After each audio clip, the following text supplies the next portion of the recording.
Welcome back to the channel, everyone. If you haven't already, drop that subscribe button down below. It's massively appreciated by myself. I'm on my way to 1,000 subscribers and I need your help to get there. Share this channel, like this video, let everyone know about it. I'm dropping 2 videos a week from now on, so I'm going to be getting loads of information out there. You're going to be able to see my full build, how I've done it, and also stuff that I'm going to cover like wheels, tyres, all that sort of stuff. I'm going to be going out and reviewing other people's vans and reviewing other vehicles. So definitely drop a subscribe button on there, turn the bell notification on, and hopefully I can bring some information to you that you're going to appreciate. So in this video we're going to be covering my top 6 mods to my transporter. If you've seen my build before, you know I've done a lot of work on this van.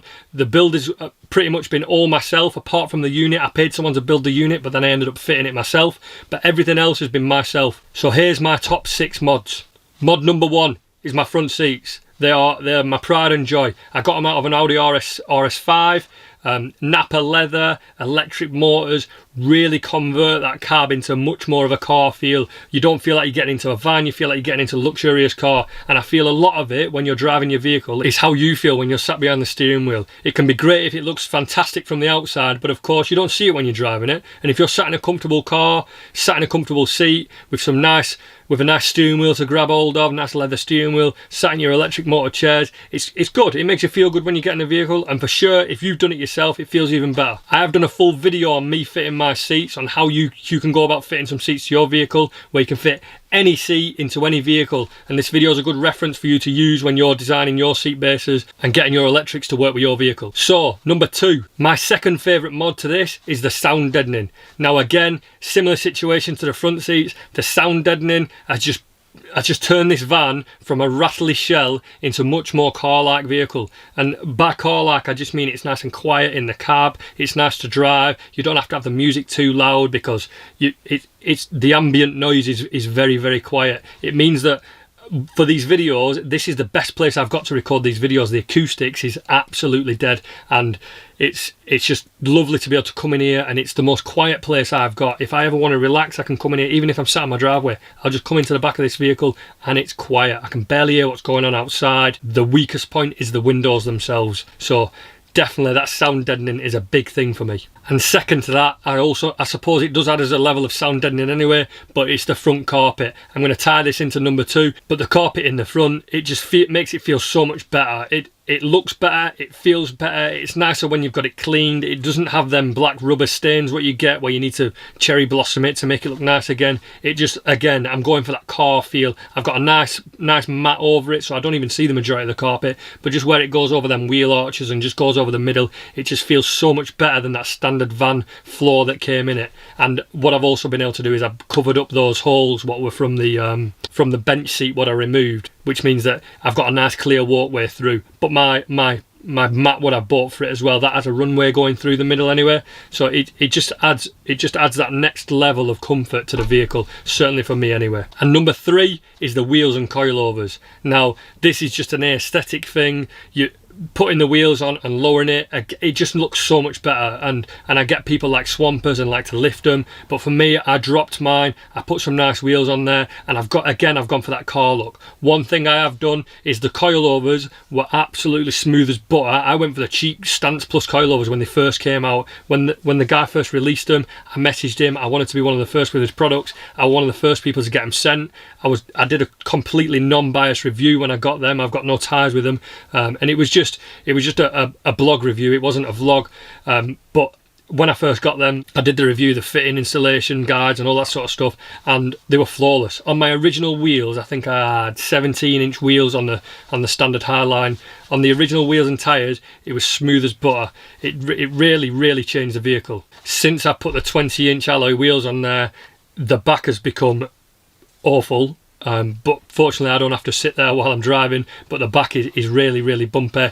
There's not much difference for me in the front. Maybe it's because I'm sitting in the comfortable seats and I've got the sound deadening around me, I don't really notice it as much, but for sure in the back it doesn't. I mean, I've never been there myself while I've been driving, but listening to people that have been in the back, it's not a very pleasurable place to sit while I'm driving down the motorway. But I would solely put that down to the size of wheels I've gone, and you don't have to go 20s. 19s still look as good, and I did get the wrong tyre size size on there when I did it. I got all 4 tyres the same size, and because I've got staggered fitment, I should have got wider tyres for the rear, but that's just something I learned at the time, so I've got a little bit of stretch on the rear, which maybe is adding to that fact that the ride is not as comfortable. Number 4 is my inverter. Now this isn't for everyone, this is very specific, but for me, just the ability to have that, being able to power other stuff. I personally invested quite a lot of money into a good inverter so I could have everything else on 240 volt rather than buying a 12 volt fridge, because 12 volt things are notoriously expensive and pretty shitty. If you look at the 12 volt TVs, they look awful. If you look at the 12 volt fridges, I mean, they're great, but they're well expensive. 12 volt hobs or microwaves or cookers, I mean, you're just getting into a whole new realm of consumer products where they're usually quite expensive, they're few and far between, and they're usually not that great brands that make them.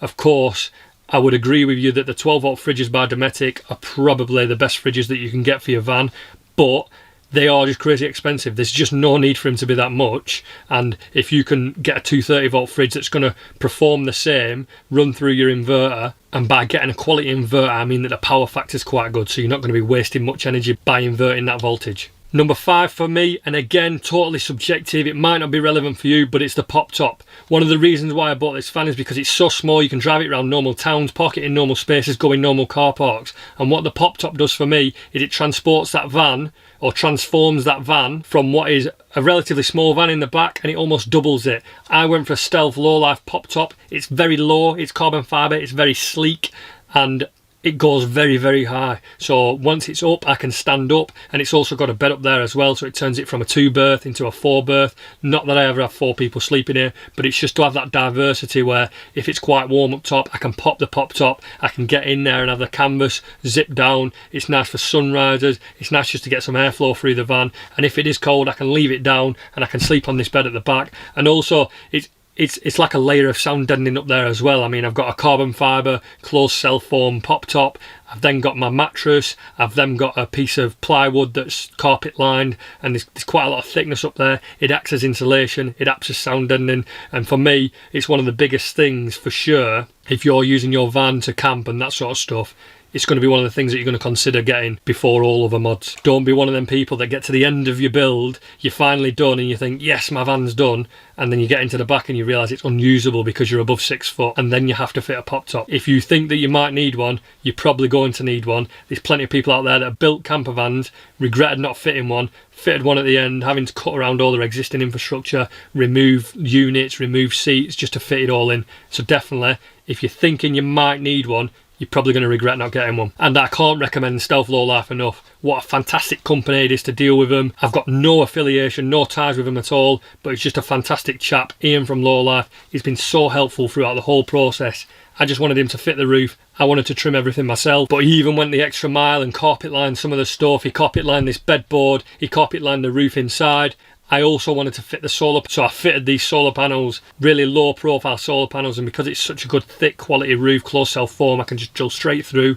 I'm not affecting the integrity of it at all, and I've just bonded the solar panels onto the roof so I don't raise it by that much. It's super low profile, it looks great from all angles, and it goes really, really high. And for a little bit of a bonus feature, one of my other favourite mods, and ones that seem to attract a lot of attention when I post pictures of my van, is my hidden water and my hidden electric point. So going into those two now, my hidden electric point I've just put underneath by the battery. I put it there because I know it's a nice, dry, safe space where I can run a cable in and shut the bonnet. For me, that just made a lot of sense. I know people put them behind the badge. That is a good idea, it looks great. You can use the mounting from the electric vehicle badge mounts. But for me, I put it by the battery. I can coil a bit of cable near it as well, so I can just keep that there and run it out when I need it. So that's where I put my electric point. And for my water point, I've put in the hidden door underneath one of the lights. Now this is only there if you've got a tailgate, but I created this door hinge system.